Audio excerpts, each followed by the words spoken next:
Good morning everyone. I am Dr. Spurti N. Sagar, fetal medicine specialist. ಇವತ್ತು ನಾವು multiple pregnancy ಬಗ್ಗೆ ಮಾತಾಡೋಣ.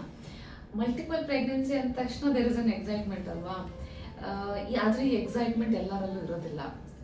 Doctor ನಮಗೆ ಟ್ರಿಪ್ಲೆಟ್ಸ್ ಬೇಡ, ಟರ್ಮಿನೇಷನ್ ಮಾಡಿಸ್ಬಿಡಿ, ನಮಗೆ ಪ್ಯಾನಿಕ್ ಆಗಿ ಬರ್ತಾರೆ ಈ ಥರ.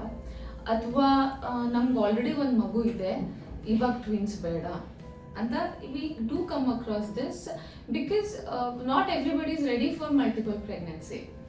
That's where fetal reduction comes to play. ಏನಿದು fetal reduction ಅಂದರೆ it's a boon.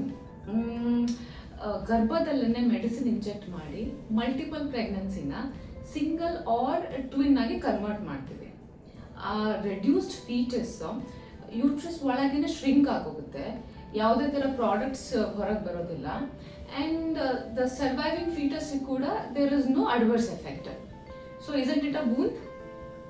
And ivaga ಯಾಕೆ fetal reduction ಮಾಡ್ತೀವಿ, ಇಂಡಿಕೇಶನ್ಸ್ ಏನು ಅಂತ ಕೇಳ್ತೀರಾ ಅಂದರೆ, fetal maternal request ಮಾತ್ರ ಅಲ್ಲ, to reduce the miscarriage risk, stillbirth ಅಥವಾ overall health risk to the mother and fetus, we do this procedure. Okay, so when is this procedure done ಅಂತ ಕೇಳೋದಾದರೆ, after ideally at 12th week after NT scan. How do we select the foetus?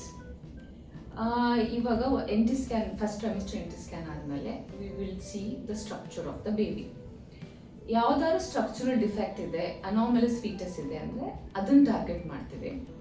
In case ಎಲ್ಲ ಫೀಟಸ್ಸು ಚೆನ್ನಾಗಿದೆ ಅಂತ ಅಂದಾಗ technically easily approachable fetus we will target. Usually, but one thing I want to make it very clear here is we do not reduce based on gender. It is against the law.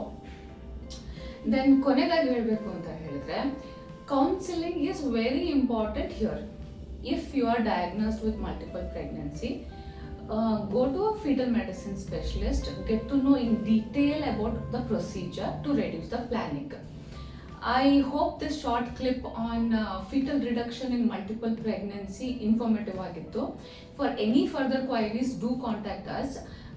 Take care. Bye bye.